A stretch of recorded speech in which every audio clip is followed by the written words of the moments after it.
आज यानी 21 मई के दिन ही सुष्मिता सेन ने मिस वर्ल्ड का खिताब जीता था। ये खिताब जीतने वाली वो पहली भारतीय महिला थी। साथ ही आज के ही दिन ऑस्ट्रेलिया ईयर हार्ट में अटलांटिक महासागर अकेले ही पार करने वाली पहली महिला साबित हुई थी। साथ ही आतंकवाद से निपटने के लिए भारत में 21 मई को नेशनल एंटी टेररिज्म डे मनाने की शुरुआत हुई। असल में यह उन लोगों को श्रद्धांजलि देने का दिन है जिन्होंने आतंकी हमलों में जान गंवाई, साथ ही उन सैनिकों का सम्मान भी जिन्होंने आतंक के खिलाफ लड़ाई लड़ी। नमस्कार, फिर एक बार स्वागत है आपका अपने फेवरेट शो सिटी मैत्रिन में। सहेलियों, ग्रीन टी सिर्फ पीने के लिए नहीं, स्किन पर लगाने के भी काम आता है। कैसे, चलिए जानते हैं आज की ब्यूटी टिप्स में। ग्रीन टी सूरज की रोशनी से आपके चेहरे को बचाता है और स्किन कैंसर जैसी समस्या से सुरक्षा करता है। यह चेहरे पर निकलने वाले मुहासों से भी रक्षा करता है और समय से पहले चेहरे पर दिखने वाले उम्र के निशानों को भी कंट्रोल करता है। उपयोग का तरीका: ग्रीन टी को लगभग आधे कप पानी में उबालें। इसके बाद इसमें ब्राउन शुगर और मलाई मिलाकर इससे चेहरे की मालिश करें। यह आपकी स्किन को ग्लोइंग बनाता है। नारियल तेल: दक्षिण भारत के लोग नारियल तेल का उपयोग बहुत अधिक करते हैं। यह न सिर्फ एक बढ़िया तरीके से नमी प्रदान करता है, बल्कि हमारी स्किन को ठंडा भी रखता है। सूरज की तेज रोशनी से हमारी त्वचा को बचाता भी है और बेहतरीन एंटी एजिंग के तौर पर त्वचा पर दिखने वाले उम्र के असर को रोकता भी है। उपयोग का तरीका: जिस तरह हम क्रीम का उपयोग करते हैं, ठीक वैसे ही हमें नारियल तेल का उपयोग करना चाहिए। इसे अपनी त्वचा पर लगाना चाहिए। आप इसे शरीर के हर हिस्से पर लगा सकते हैं।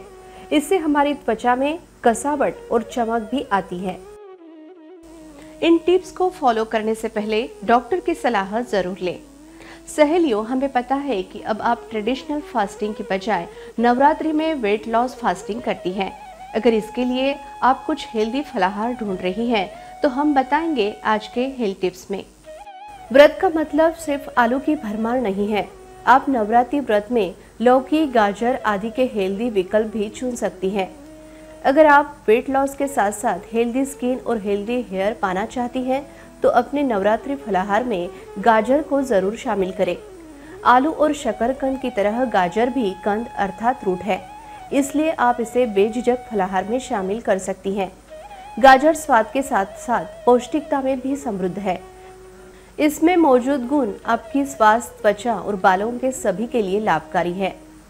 फूड एंड न्यूट्रिशन साइंस 2014 के अध्ययन के अनुसार गाजर एक रूट वेजिटेबल है जिसमें कैरोटीनॉइड, फ्लेवोनोइड्स, पॉलीसेटेलेन, विटामिन और खनिज होते हैं, जिनमें से कई पोषण और स्वास्थ्य लाभों से भरे पड़े हैं। एक अध्ययन के अनुसार 39 फलों और सब्जियों के बीच गाजर को पोषण मूल्य में 10वें स्थान पर रखा गया है। गाजर एक अच्छे फाइबर का स्रोत और ट्रेस खनिज मोलिब्डेनम से भरपूर है, जो बहुत कम सब्जियों में पाया जाता है। मोलिब्डेनम वसा और कार्बोहाइड्रेट के चयापचय में सहायता प्रदान करता है और आयरन के अवशोषण के लिए महत्वपूर्ण है। इसका एक अच्छा स्रोत मैग्नीशियम और मैग्नीज भी है। बोन हेल्थ के लिए मैग्नीशियम का होना आवश्यक है। जैसे प्रोटीन का नई कोशिकाओं को बनाने में विटामिन बी को सक्रिय करने के लिए आवश्यकता होती है। नसों और मांसपेशियों को आराम देने के लिए तथा रक्त के थक्के बनाने के लिए आवश्यक है। इंसुलिन का स्त्राव और फंक्शन में भी मैग्नीशियम की आवश्यकता होती है। सहेलियों, आज हमने आपको कुछ हेल्थ टिप्स बताई हैं। इन टिप्स को फॉलो करने से पहले डॉक्टर की सलाह जरूर लें। अब देखते हैं आज का अनोखा एपिसोड क्या है। सिटी मैत्रीण, अंगण हक्काचं. नमस्कार सिटी मैत्रिणींनो. तर आजही आपला एक विशेष एपिसोड असणार आहे आणि हा एपिसोड आपल्या सर्वांसाठी खास यासाठी आहे की ज्याही मैत्रिणी स्वतःचं विश्व हे समाजामध्ये घडवत असतात. घराच्या पलीकडे घराचा उंबरठा ओलांडून मैत्रिणी जेव्हा समाजासाठी काहीतरी चांगलं करत असतात, तर खरंच त्याही आपल्या कार्यक्रमामध्ये सहभागी होण्यास पात्र आहेत. तर आज आपण आलेलो आहोत एकविरा मल्टीपर्पज फाउंडेशन द्वारा संचालित बाल विकास विशेष शाळा या शाळेमध्ये, आणि त्याच्या सुचिता बनसोड मॅडम आपल्या सोबत आहेत की त्यांनी ही विशेष शाळा गेल्या 12 वर्षापासून खूप सुंदर विकसित केली आहे. आपल्याला ईश्वरीय आणि नैसर्गिकरित्या 5 ज्ञानेंद्रिय देण्यात आली आहेत आणि हे 5 सेन्स ज्यांचे विकसित असतात ते अगदी सर्वसामान्य पद्धतीने आपल्यामध्ये जीवन जगू शकतात. पण या 5 इंद्रियांपैकी जर आपलं एकही इंद्रिय जर नैसर्गिकरित्या निष्क्रिय असेल तर त्या व्यक्तीला आपण दिव्यांग म्हणतो. एकतर मूकबधिर म्हणतो किंवा कर्णबधिर म्हणतो. पण कर्णबधिर मुलं हे जन्मतःच कर्णबधिर असताना सर्वसामान्यांसारखा विकास करू शकत नाही असा आपल्यापैकी बऱ्याच लोकांचा समज आतापर्यंत होता. पण हा समज समाजातून काढून टाकण्याचा प्रयत्न सुचेताताईंनी केला आहे. तर कर्णबधिर मुलांनाही आपल्या सर्वसामान्य लोकांच्या या पूर्ण जीवनामध्ये कसं आणता येईल आणि त्यांचं सामाजिकीकरण कसं होईल याबाबत त्या कार्य करत आहेत. तर या संपूर्ण कार्याची दखल आपण आज सिटी मैत्रिणीच्या एपिसोडमध्ये घेणार आहोत. तर सर्वप्रथम सुचेताताईंचं आजच्या आपल्या कार्यक्रमामध्ये खूप खूप स्वागत. नमस्कार. आणि सुरुवात करूया सुचेताताईंबरोबर गप्पांना. तर सर्वप्रथम सुचेताताई, मला तुम्ही सांगा की तुम्हाला आता 12 वर्ष होत आहेत आणि 12 वर्षापासून तुम्ही हे कार्य करीत आहात. तर या गोष्टीची प्रेरणा तुम्हाला कुठून मिळाली, याची सुरुवात करावी? सुरुवात अशी झाली की माझा मुलगा स्वतःचा कर्णबधिर असल्यामुळे सर्वप्रथम तर माझ्या पुढे असे प्रश्न उद्भवलेत की आता हा कर्णबधिर आहे म्हणजे बोलणार कसा, आणि मग बोलणार नाही तर मग त्याचा विकास कसा होणार किंवा त्याच्या ज्ञान मिळवण्याच्या कक्षा रुंदावणार आहेत. हे मला जेव्हा कळलं त्यावेळेला मग आम्ही अकोल्यामधून मुंबईकडे शिफ्ट झालो त्याच्या सर्वांगीण विकास करण्यासाठी किंवा त्याचा श्रवणवाचा भाषा प्रशिक्षणाने त्याचा भाषावाचा विकास करण्यासाठी आम्ही मुंबईकडे स्थलांतरित झालो. तिथे 8 वर्ष राहून त्याचा योग्य तो विकास साधल्यानंतर परत अकोल्याकडमध्ये आलो. त्यावेळेला इथली परिस्थिती मात्र तशी नव्हती. इथल्या मुलांना ऐकून श्रवणयंत्र लावून ऐकून बोलणे वगैरे हा प्रकारच इथे माहीत नव्हता.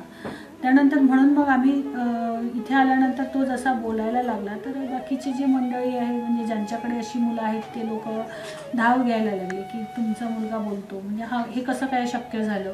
हे सगळं विचारल्यानंतर मग आम्ही त्यांना मार्गदर्शन करू लागलो. आणि मार्गदर्शन करताना असं लक्षात आलं की मला ज्या यातना झाल्या, माझ्या मुलाला जे बोलता येत नव्हतं, मग त्यावेळेला मला जे कष्ट पडले किंवा मानसिक यातना ज्या झाल्या तर त्यावर मी मात करण्यासाठी जे प्रयत्न केले तर तशीच मदत मी या मुलांनाही करावी आणि त्याच्याकडूनच मी ती प्रेरणा घेऊन बाकीच्या मुलांकडे माझं लक्ष केंद्रित केलं.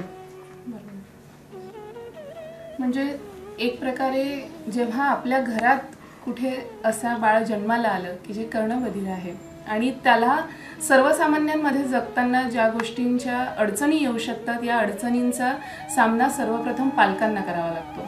आणि पालकांचा गैरसमज असतो की ह्या बाळाचा जन्म माझ्या घरात झाला तर हे बाळ सर्वसामान्यामध्ये टिकणार नाही.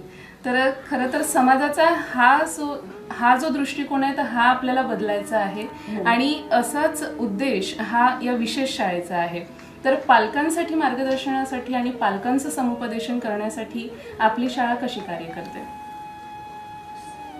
असं मूल घरात जन्माला आलं, कर्णबधिर मूल घरात जन्माला आल्यानंतर सर्वजण घरातले सगळे व्यक्ती पहिले सुरुवातीला हादरून जातात की आता यापुढे काय.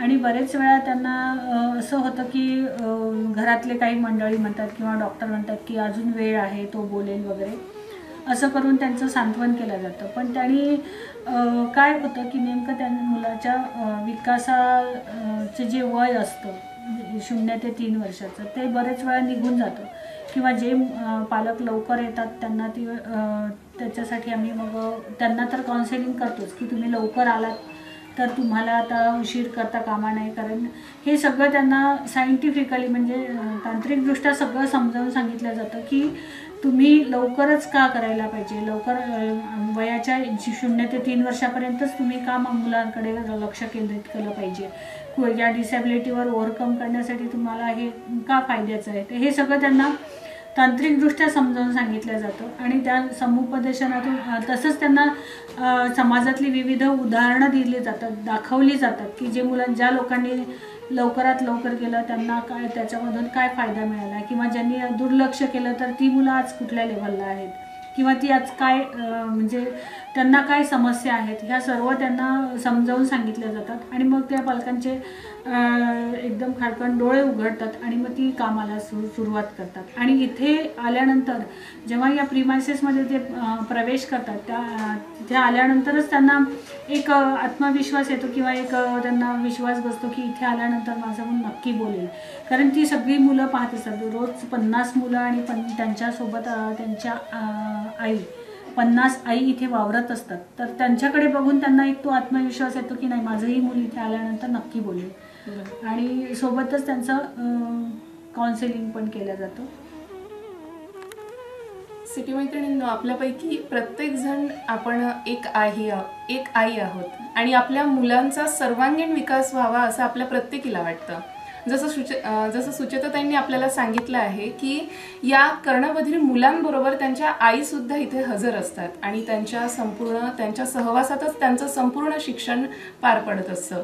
तर या आईंना हा वेळ कसा मॅनेज होतो, इतक्या वेळ त्यांच्याबरोबर बसणं आणि त्यांच्याबरोबर शिकणं? कारण एक महिला म्हटलं की त्यांना घर सांभाळून ह्या गोष्टी खूप भारी जातात.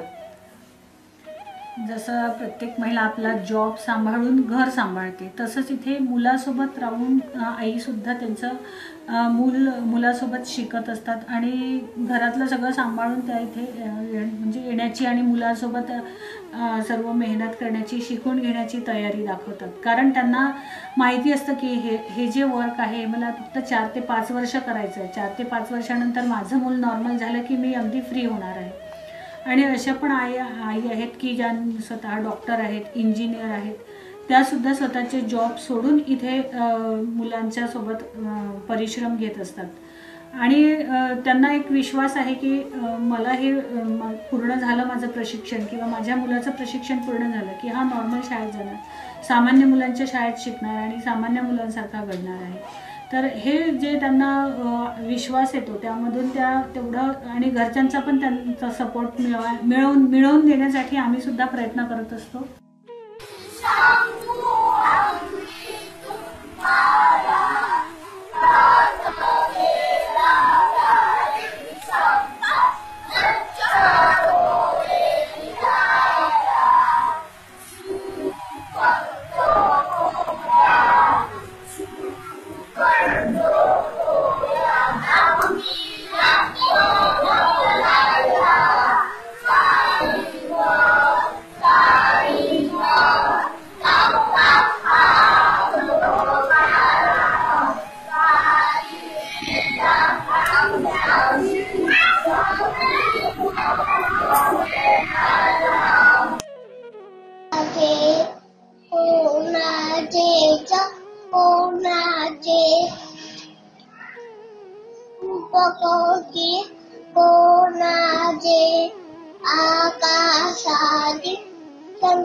प्रयत्न करत असतात आणि अशा प्रकारे मग घरच्या लोकांकडून पण त्यांना, कुटुंबियांकडून पण सपोर्ट मिळतो आणि त्यातून मग ते स्वतःच्या मुलाला विकसित करण्याचे प्रयत्न करतात. सोबत तुम्ही सांगितलं की एक 8 वर्षां तुम्ही तिथे मुंबईला राहिल्या आणि मुंबईला जो काही तुमचा प्रवास होता तुमच्या मुलाबरोबर, तर आर्थिकदृष्ट्या सुद्धा आपल्या सर्वसामान्य लोकांना ती गोष्ट परवडणारी असावी. तर मुंबईमध्ये तुमच्या काय निदर्शनास आलं की इथे सर्वसामान्य लोक सहज का नाही जाऊ शकत? तिथे मुंबई म्हटलं की घरभाड्यापासून सर्वच गोष्टी तिथे एक्सपेन्सिव्ह आहेत आणि हा सर्व खर्च मध्यमवर्गीय लोकांना तरी खूप म्हणजे अवघड आहे ही गोष्ट की त्यांच्यासाठी इतका सगळा खर्च करणं.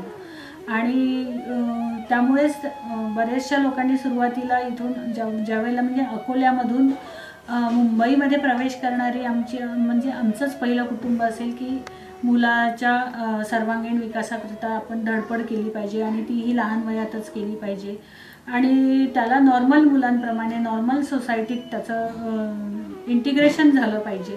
तर या दृष्टीने फक्त आम्ही त्या काळात म्हणजे 20 वर्षापूर्वी पहिलं कुटुंब असं होतं आणि जिथे मी मुंबईला CSED central school for the education of the डेफ म्हणून एक अशी संस्था आहे, तर तिथे जेव्हा गेली तर तिथे पण असंच एखादं कुटुंब, कोणी एखादं कोल्हापूरवरून आलेलं कुटुंब, तर कुणी नागपूरवरून आलेलं, तर असे कुणी धुळ्यावरून आलेले, असं एखादं कुटुंब असायचं.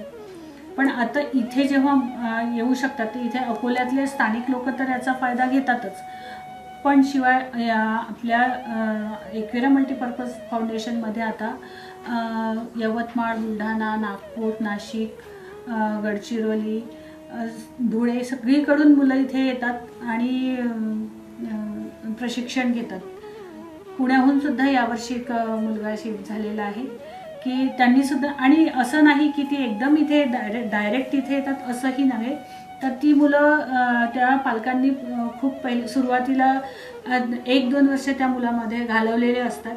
पण प्रत्येक ठिकाणी कमर्शियल अशा व्ह्यू असल्यामुळे काय होतं की त्यांना कसं काय शिकवायचं हे सांगितलं जातं, पण कसं शिकवायचं, कोणत्या पद्धतीने शिकवायचं या गोष्टीचा खूप अभाव असल्यामुळे त्या मुलांचा त्यांना पालकांना ती दिशा मिळत नाही, आणि दिशा मिळाली नसल्यामुळे मुलं 1-2 वर्षात फार लिमिटेड प्रोग्रेस करू शकतात आणि त्यांचं मग ते लवचिकतेचं वय जे असतं ते कमी होत जातं.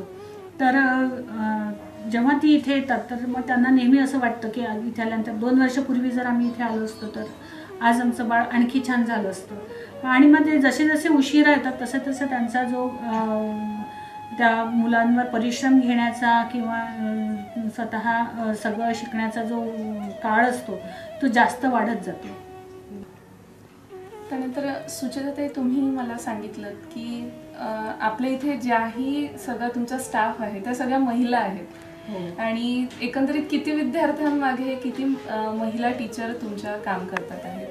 आमचं मॅक्झिमम 5 विद्यार्थ्यांमागे 1 टीचर काम करते, आणि कारण त्याचा जर रेशिओ वाढवला तर मुलांना तेवढा जास्त फरक पडत नाही.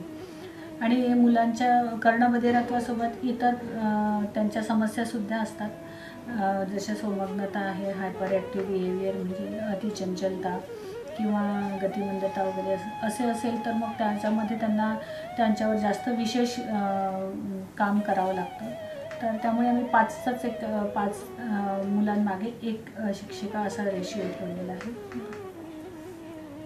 जो काय अभ्यासक्रम आहे पूर्ण या मुलांसाठी विशेष, कारण आपल्या शाळेला आपण एक विशेष शाळा म्हटलं, तर तो अभ्यासक्रम कशा पद्धतीने काम करतो? तो अभ्यासक्रम जसा आहे की 0 लेव्हल ते 4 लेव्हलपर्यंत आम्ही स्वतःच डिझाईन केलेला असतो की मुलांच्या गरजा काय आहे, नॉर्मल मुलं कसं विकसित होत जातं. तर त्याप्रमाणे काही इंटरनॅशनल लेव्हलचे काही रिसर्चेस वगैरे असतात किंवा काही त्यांचे बुक्स असतात, तर त्याच्यामधून आणि स्वतः आपल्या एक्सपिरियन्समधून आम्ही तो अभ्यासक्रम त्यांचा तयार केलेला आहे. आणि नंतर पहिलीपासून मात्र मुलं महाराष्ट्र स्टेट बोर्डाचा अभ्यासक्रम फॉलो करतात, आणि कारण त्यांना नॉर्मल शाळेमध्ये सामान्य शाळेमध्ये जायचं आहे तर त्याप्रमाणेच त्यांना अभ्यासक्रम सिलेक्ट केलेला आहे. आणि सिटी मैत्रिणींना एक विशेष बाब म्हणजे ही की आतापर्यंत 71 मुलं की जे कर्णबधिर होते ते अतिशय सर्वसामान्य मुलांप्रमाणे इथे शिकले, तिथे त्यांची डेव्हलपमेंट झाली, आणि 71 मुलं हे आता आपल्या अकोल्यामधल्या इतर शाळांमध्ये शिकत आहेत की जिथे सर्वसामान्यांच्या मुलांच्या विकासाबरोबर त्यांचा विकास होत आहे. तर ही सुद्धा एक विशेष बाब आहे या विशेष शाळेची. सोबत आता या मुलांना ज्याही गोष्टी अभ्यासक्रमासाठी आणि अभ्यासक्रमासाठी जे साहित्य लागतं, सोबत आपण कानांसाठी जी मशीन वापरली जाते त्यांना व्यवस्थित ऐकायला यावं, ह्या सगळ्या गोष्टींची उपलब्धता तुम्हाला कशी होते? तसं आमचं एकविरा मल्टीपर्पज फाउंडेशन म्हटलं तरी एक सामाजिक संस्था आहे. यामध्ये आम्ही कमर्शियल किंवा म्हणजे आर्थिक याच्यासाठी वर्क केल्या जात नाही, की सर्वांना गोरगरिबांना आणि सगळ्या स्तरातील कर्णबधिरांना आपल्या येथील शिक्षणाचा फायदा व्हावा या दृष्टीनेच ही संस्था चालवली जाते. आणि याकरिता मग आपल्या समाजातील दानशूर व्यक्तींकडून वगैरे मदत मिळवली जाते. काही मदत मग व्हॉलंटरी जे काम करतात किंवा विश्वस्तांकडून पण मदत मिळवली जाते.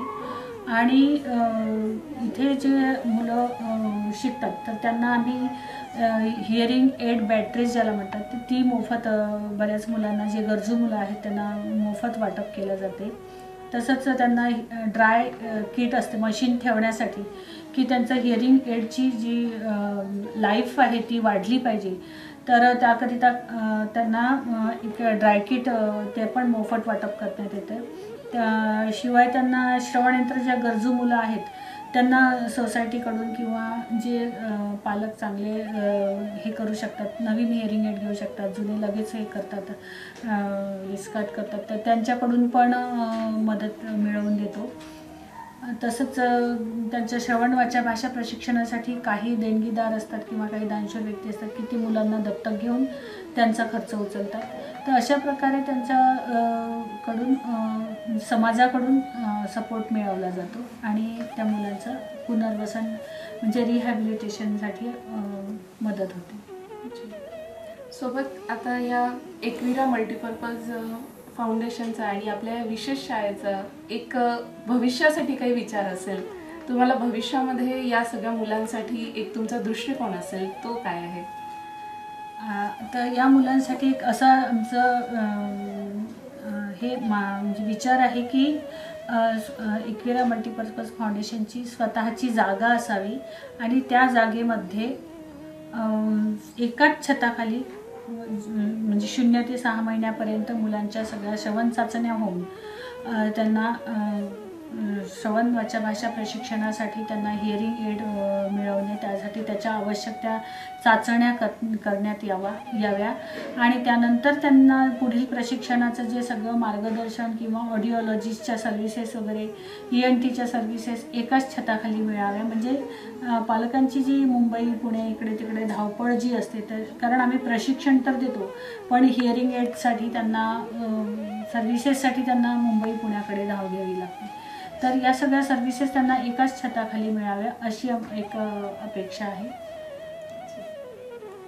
चला, या विशेष शाळेचे जेही हेतू आहेत भविष्यामध्ये ते नक्की पूर्ण होवत अशा शुभेच्छा RRC नेटवर्कतर्फे आपण सुचेताताईंना देऊयात. सोबत मैत्रिणींनो, आज आपल्या कार्यक्रमामध्ये आपल्या सिटी मैत्रिणीच्या एपिसोडमध्ये सहभागी होत्या सुचेता बनसोड, की ज्यांनी कर्णबधिर मुलांसाठी विशेष शाळा सुरू केली आहे आणि गेल्या 12 वर्षांपासून ही शाळा खूप सुंदर पद्धतीने काम करते आहे, की ज्या गरजू लोकांना, आपल्या कर्णबधिर मुलांना सर्वसामान्यांमध्ये आणायचं आहे आणि त्यांचा विकास करायचा आहे, त्यांना ह्या शाळेद्वारे विशेष मार्गदर्शन केलं जाते. तर या मुलांच्या जे काही विकसित गोष्टी आहेत, ज्या मुलांनी अचीवमेंट घेतल्या आहेत, ह्या सुद्धा तुम्ही आपल्या कार्यक्रमामध्ये बघणारच आहात.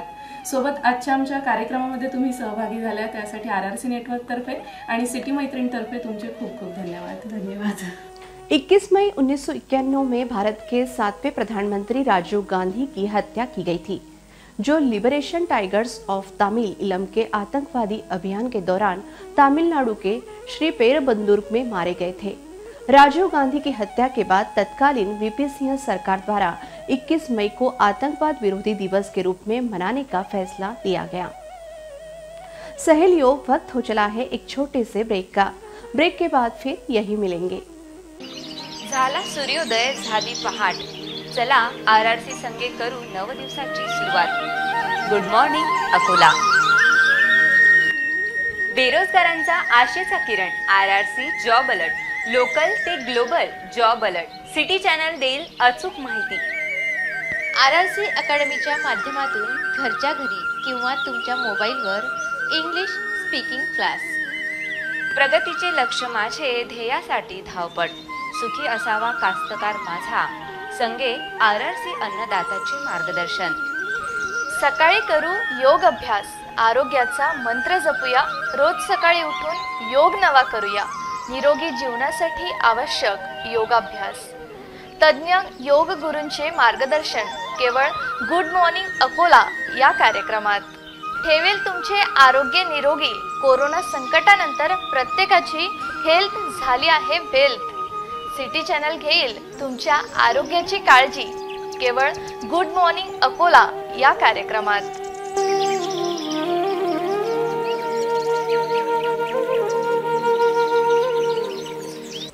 सहेलियों, आतंकवाद विरोधी दिवस मनाने का प्रमुख उद्देश्य है शांति और मानवता का संदेश फैलाना, लोगों के बीच आपसी सद्भाव का बीजारोपण कर उनमें एकता को बढ़ावा देना, युवाओं को आतंकवाद और हिंसा के पथ से दूर रखना, किसी भी प्रकार के प्रलोभन में आकर आतंकी गुटों में शामिल होने से युवाओं को बचाने के लिए उन्हें आतंकवाद के बारे में सही ढंग से शिक्षित प्रतिष्ठित करना, उनमें देशभक्ति जगाना, आम आदमी की पीड़ा और जीवन भर आतंकवाद के घातक प्रभाव के बारे में लोगों को जागरूक करना।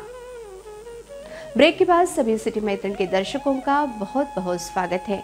अब हम सीखेंगे इंग्लिश प्राध्यापिका कीर्ति सराफ मैडम इनके साथ।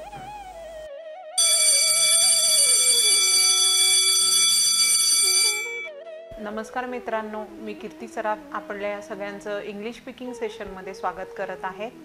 Hello everyone, this is Kirti Saraf and I would like to welcome you in today's English session. मित्रांनो, आतापर्यंत आपण अनेक व्यक्तींबद्दल कसं बोलायचं ते शिकलेलो आहोत। आज आपण तू किंवा तुम्ही याला इंग्लिशमध्ये काय म्हणतात ते शिकणार आहोत। तर तू किंवा तुम्ही, तू म्हणजे एक व्यक्ती आणि तुम्ही म्हणजे अनेक व्यक्ती, पण दोघांनाही इंग्लिशमध्ये एकच वर्ड यूज करतात, तो म्हणजे यू। यू म्हणजे तू किंवा तुम्ही। मग आता आपण शिकलेलं आहे की एक असेल तर इज लावायचं त्याच्या समोर, अनेक असेल तर आर लावायचं, पण यू आता एक पण आहे आणि अनेकही आहे, दोघांनाही एकच वापरणार आहे यू, तर यूच्या समोर आर वापरायचं। ठीक आहे, एक असेल तरीही आर वापरायचं आणि अनेक असेल तरीही आर वापरायचं। ओके, आणि जेव्हा तुम्ही एखादं वाक्य बोलता त्या वाक्याच्या अर्थावरून तुम्हाला समजू शकतं की ती एक व्यक्ती आहे किंवा अनेक व्यक्ती आहेत। Okay, so let's start with the construction you are. You म्हणजे तू किंवा तुम्ही, आर म्हणजे आहेत। यू आर, तू आहे किंवा तुम्ही आहात। तर आप हो या आप मीन्स आप मीन्स तुम हो या आप हो, दोनों का मतलब यू आर ही होता है। Okay, so let's start with the sentences using you are. आता यू आर पासून आपण सेंटेन्सेस बनवणार आहोत। यू आर अ स्टुडंट, तू एक स्टुडंट आहे। यू आर माय फ्रेंड्स, आता फ्रेंड्सला मी एस लावला म्हणजे अनेक व्यक्तींच्या बाबतीत मी बोलते आहे, तुम्ही माझे मित्रमैत्रिणी आहात। यू आर माय रिलेटिव्स, तुम्ही माझे नातेवाईक आहात। आता रिलेटिव्ह म्हणजे एक नसतो, रिलेटिव्सला पुन्हा एस लागलाय म्हणजे मी अनेकांच्या बाबतीत बोलते आहे। यू आर क्रिकेट प्लेयर्स, तुम्ही क्रिकेट प्लेयर्स आहात, क्रिकेट खेळणारे आहात, अनेक व्यक्तींबद्दल बोलतो आहे। यू आर माय ब्रदर, तू माझा भाऊ आहे।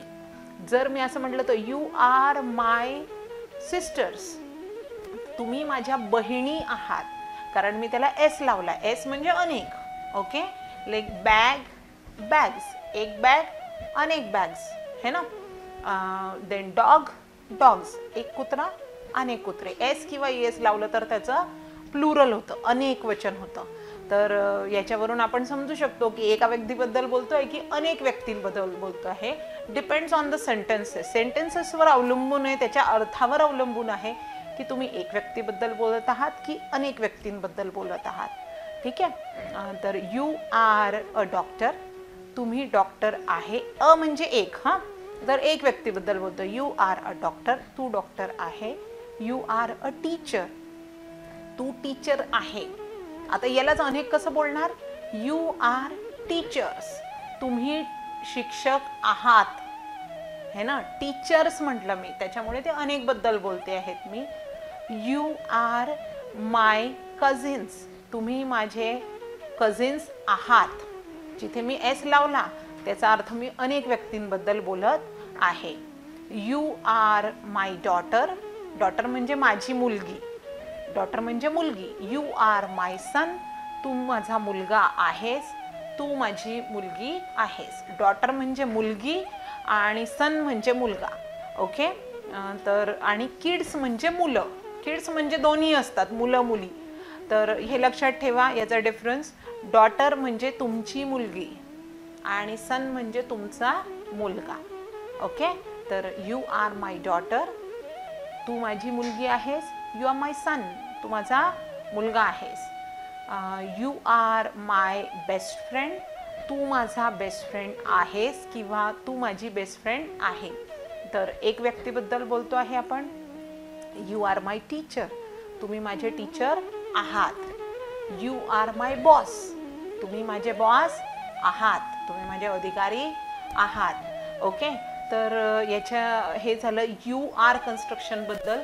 काइंडली नोट की यू आर हे एका व्यक्तीबद्दल पण यू आरच वापरतो आणि अनेक व्यक्ती जर असेल तर त्यांच्याबद्दल पण आपण यू आरच वापरतो. ही एक कन्स्ट्रक्शन कालच्या भागात आपली राहिलेली होती, ती आज आपण कंटिन्यू केलेली आहे. त्याच्यानंतर आज अजून एक आपण नवीन कन्स्ट्रक्शन शिकणार आहोत. आपण डायरेक्टली कन्स्ट्रक्शन म्हणजे वाक्य शिकतो आहोत आणि ह्या कन्स्ट्रक्शन अशाच्या अशा वापरायच्या, याच्यामध्ये कुठलीही ग्रॅमॅटिकल मिस्टेक होत नाही आणि असे खूप सारे सेंटेन्सेस आपण रोज रोज बनवतो आहोत, रिव्हाइज करतो आहोत. त्याच्यामुळे हे असेच्या असे तुम्हाला वापरायला इझी पण वाटतील, कॉन्फिडेंटली पण ते तुमच्या लगेच आठवतील पण, कारण आपण ते रोजच बनवत आहोत आणि त्याची उजळणी रोजच करत आहोत. ओके, आय होप की तुम्ही सगळेजण मिरर समोर उभं राहून रोज 10 मिनटं रिव्हिजन करता आहात. रोज आपण सेंटेन्सेस जे काही बनवलेले आहेत ते वाचत आहात. जर तुम्हाला एखादा टॉपिक आठवत नसेल तर तुम्ही पुन्हा आपल्या RRC डिजिटल चॅनलवर जाऊन तो टॉपिक पुन्हा पाहू शकता की मला आठवत नाही आहे, मला समजत नाही आहे, तर तोच एपिसोड तुम्ही पुन्हा पाहून त्याची उजळणी करू शकता. पण रिव्हिजन मात्र रोज करायची आहे, रोज द्यायची आहे स्वतःला 15 मिनटं. आणि मी तर तुम्हाला खात्री दिलेलीच आहे की तुमचं इंग्लिश नक्की नक्की छान होणार आहे आणि तुम्ही नक्की confidently simple, easy but impressive English बोलणार आहात. तर आजची नवीन कन्स्ट्रक्शन आहे आय वॉन्ट. वॉन्ट म्हणजे हवे असणे. आता आपल्याला अनगिनत अशा गोष्टी आहे की ज्या आपल्याला हव्या असतात, असंख्य गोष्टी आहेत ज्या आपल्याला हवे असतात.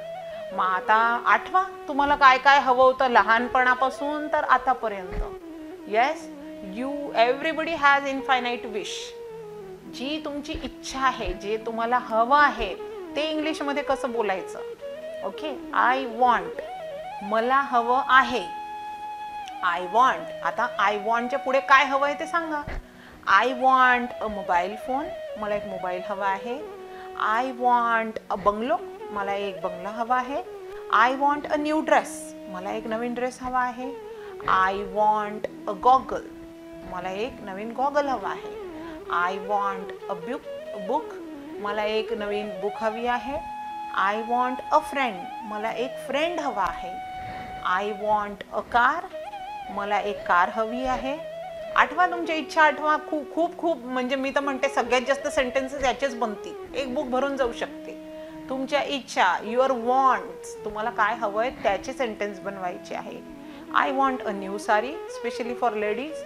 म्हणजे लेडीजला कधी विचारलं की तुला काय घेऊन देऊया, तर उत्तर ठरलेलं असतं मला एक नवीन साडी घेऊन द्या, मला नवीन ड्रेस घेऊन द्या. ज्वेलरी, आय वॉन्ट ज्वेलरी, मला दागिने हवे आहेत. आय वॉन्ट मेकअप किट, मला एक मेकअप किट हवी आहे. So these are specially for ladies. I want bangles, मला बांगड्या हव्या आहेत. बँगल्सला म्हणतात बांगड्या मराठीमधून. आय वॉन्ट इयरिंग्स, इयरिंग्स म्हणजे कानातले, मला कानातले हवे आहेत, नवीन कानातले हवे आहेत. I want a new spectacle, spectacle म्हणजे चष्मा, मला एक नवीन चष्मा हवा आहे. आय वॉन्ट अ जॉब, मला नोकरी हवी आहे. आय वॉन्ट बेबी, मला एक छोटं बाळ हवं आहे. So there are infinite sentences. तुम्ही असे असंख्य सेंटेन्स बनवू शकता. तुमची फक्त विश आठवायची आणि ते सेंटेन्स बनवायचं आहे. यामध्ये तुम्हाला काही अडचण येत असेल तर तुम्ही नक्की सिटी चॅनलला कॉन्टॅक्ट करू शकता, कमेंट्समध्ये लिहू शकता. तर आम्ही तुमच्या अडचणी नक्की दूर करण्याचा प्रयत्न करू आणि तुमचे रिस्पॉन्सेस ॲज युज्युअल आम्हाला प्रेरणा देतच असतात अजून चांगलं चांगलं करण्यासाठी. Okay, so I want. आता आय वॉन्ट फक्त आपल्यालाच विषय का, सगळ्यांना विषय आहे, सगळ्यांच्या इच्छा आहे. मग आता हीच्या पुढे थोडासा चेंज होतो इथे. ही वॉन्ट्स, एस लावायचं आहे. ही वॉन्ट्स अ बायसिकल, त्याला एक सायकल हवी आहे. शी वॉन्ट्स मोपेड, मोपेड म्हणजे विदाऊट गिअरवाली जी स्कूटी वगैरे असते त्याला मोपेड म्हणतात. आणि बाईक जी असते ती गिअरवाली असते. Okay, there is a slight difference, kindly note the difference. हा थोडासा जो फरक आहे तो लक्षात ठेवा. मोपेड जी असते ही विदाऊट गिअर असते आणि बाईक जी असते ती विथ गिअर असते. So he wants a bike, त्याला एक बाईक हवी आहे. शी वॉन्ट्स अ मोपेड, तिला स्कूटी हवी आहे.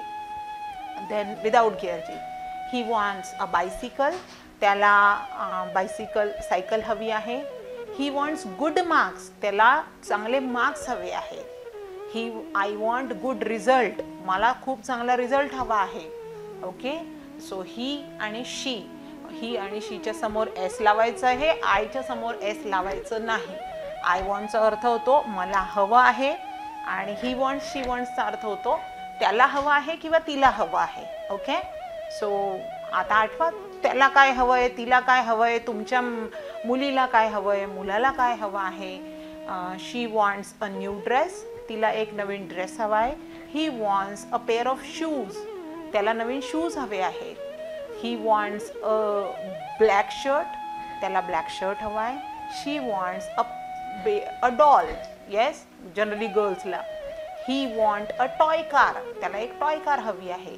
गर्ल्सला शी वॉन्ट्स अ डॉल, तिला एक बाहुली हवी आहे.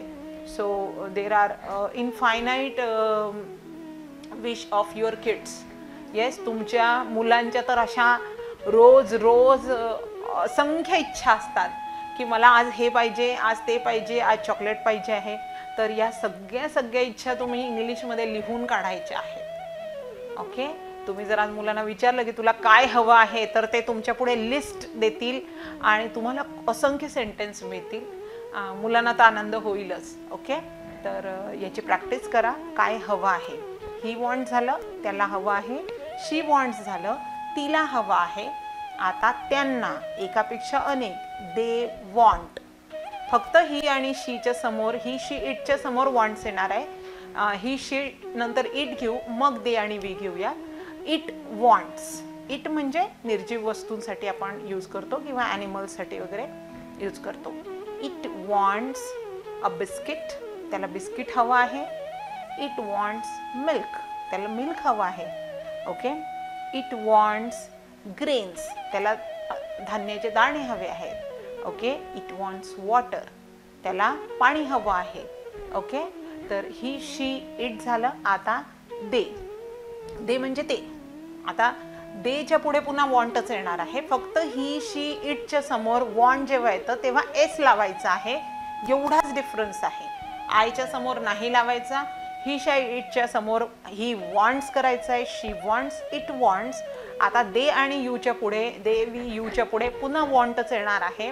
मग आता त्यांच्या इच्छा, सगळ्यांच्याच इच्छा, आपण जे काही सेंटेन्स, जी काही कन्स्ट्रक्शन शिकणार आहे ते सगळ्यांच्या बाबतीत आपण ते सेंटेन्सेस बनवायला शिकणार आहोत. दे वॉन्ट म्हणजे त्यांना हवं आहे. काय हवं आहे त्यांना? दे वॉन्ट मनी, त्यांना पैसे हवे आहेत. दे वॉन्ट जॉब, त्यांना नोकरी हवी आहे. They want a good company, त्यांना एक चांगली कंपनी हवी आहे, सोबत हवी आहे. दे वॉन्ट गुड कंपॅनियन्स, त्यांना चांगले सोबती हवे आहेत. दे वॉन्ट मनी सांगितलं आपण. They want a new bungalow. They want a car, त्यांना एक नवीन बंगला हवा आहे. दे वॉन्ट अ कार, त्यांना एक नवीन कार हवी आहे. दे वॉन्ट न्यूज, त्यांना न्यूज हवी आहे. दे वॉन्ट गुड मार्क्स, त्यांना चांगले मार्क्स हवे आहेत. तर हे झालं त्यांना काय हवं आहे. आता वी वॉन्ट म्हणजे आम्हाला काय हवं आहे, आपल्याला काय हवं आहे. वी वॉन्ट फन, आम्हाला मजा करायला हवी आहे. वी वॉन्ट मनी, आम्हाला पैसे हवे आहेत. We want peace of mind म्हणजे मनाची शांती हवी आहे. वी वॉन्ट सॅटिस्फॅक्शन म्हणजे आम्हाला समाधान हवं आहे. वी वॉन्ट लव, आपल्याला प्रेम हवं आहे. वी वॉन्ट डिग्री, आम्हाला पदवी हवी आहे. शिक्षणात जी पदवी घेतो आपण, शिकतो, जे तुम्हाला पदवी मिळते, डिग्री मिळते, that is called as degree in English. So we want degrees, आम्हाला पदवी हवी आहे. वी वॉन्ट कार, आम्हाला नवीन कार हवी आहे. We want a new home, आम्हाला एक नवीन घर हवं आहे. सो असं झालं वी वॉन्ट. त्याचप्रमाणे they want, he want, she want, असे असंख्य. तुमच्या घरातल्यांना विचारा तुमची काय इच्छा आहे, तर त्यांना खूप आनंद होईल त्यांची इच्छा सांगायला की आज हिला काय झालेलं आहे किंवा आज याला काय झालं आहे, आमची इच्छा विचारतात आहात. पण गुड, तुमचे रिलेशन त्याने चांगले होतील आणि एक मजा येईल घरामध्ये की इंग्लिशमध्ये त्याला लिहिताना तुम्हाला वर्ड्स नाही आठवणार, ते शोधावे लागतील आणि अल्टिमेटली तुम्ही काय करत आहात, इंग्लिशची प्रॅक्टिसच करत आहात. So it will be a great fun to ask everybody's wish. असंख्य वाक्य तयार करा आणि तुमचे रिप्लाईज आणि कमेंट्स आम्हाला देत राहा. Thank you so much dear viewers for listening me so patiently. रोज तुम्ही मला ऐकत आहात त्याबद्दल खूप खूप धन्यवाद. भेटूया उद्याच्या भागात.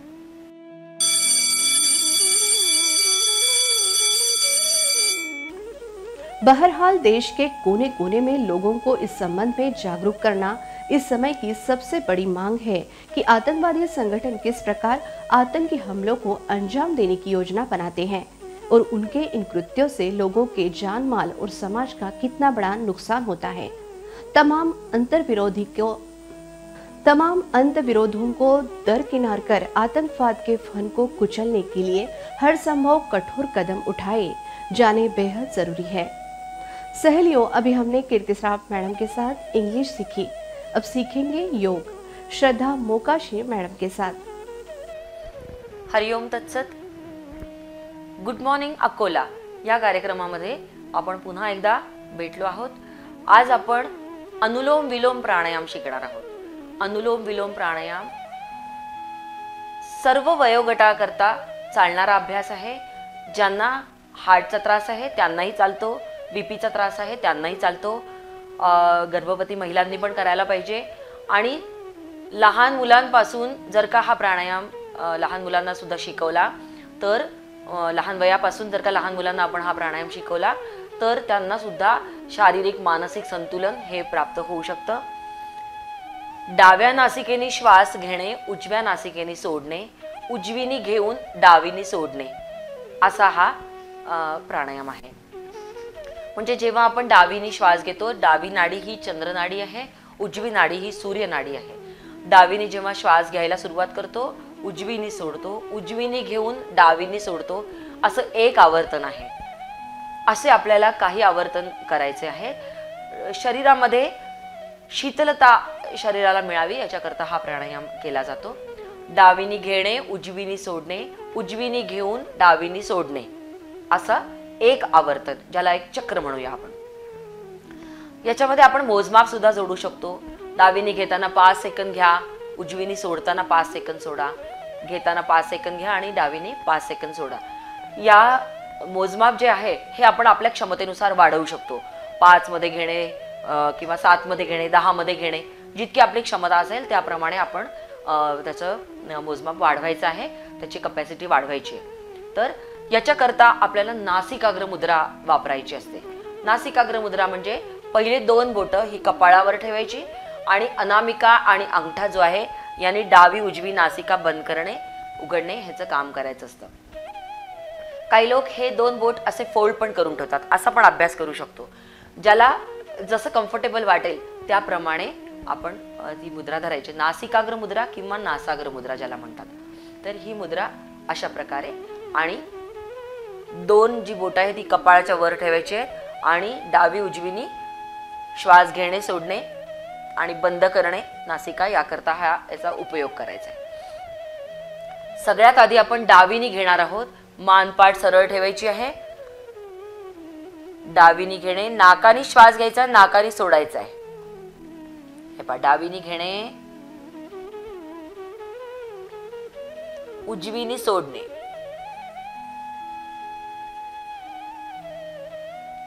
उजवीनी घेणे, डावीनी सोडणे.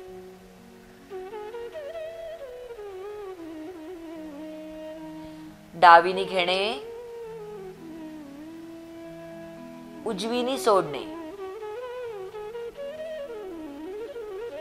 उजवीनी घेणे, डावीनी सोडणे.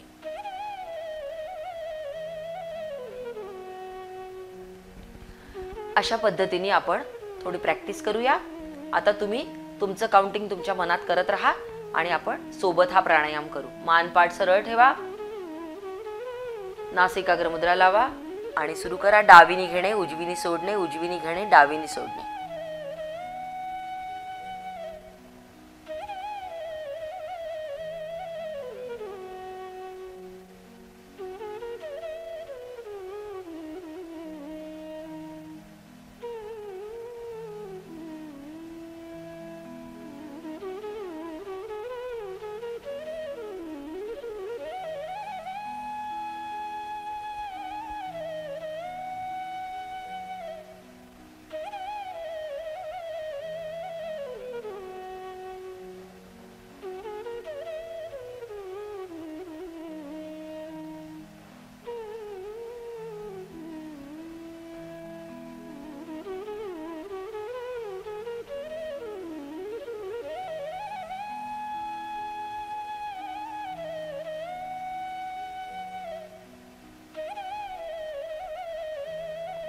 रिलॅक्स.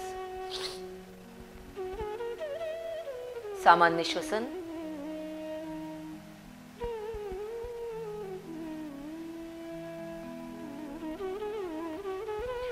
अनुलोम विलोम प्राणायाम करताना नेहमी डावीनी सुरुवात करायची आहे आणि शेवट सुद्धा डावीनीच करायचा आहे. चक्र असंच झालं पाहिजे, डावीनी घेऊन उजवीनी सोडणे, उजवीनी घेऊन डावीनी सोडणे. ठीक आहे. अशा प्रकारे आपण अनुलोम विलोम प्राणायाम रोज 5-7 मिनिटं किंवा 10 मिनिटं केलाच पाहिजे. याने शरीर मन संतुलित राहतं, शरीराला शीतलता मिळते. अशा प्रकारे अनुलोम विलोम प्राणायाम रोज करायला पाहिजे. हरिओम तत्सत. हम ये जानने में असफल रहते हैं कि योग हमें शारीरिक मानसिक रूप से तथा श्वसन से लाभ देता है. जब आप सुंदर विचारों के संग होते हैं तो जीवन यात्रा शांति, खुशी और अधिक ऊर्जा से भरी होती है. आज के लिए इतना ही. अब वक्त हो गया है अलविदा कहने का. तो फिर मिलेंगे इसी समय इसी जगह. तब तक के लिए देखते रहिए RRC नेटवर्क. नमस्कार.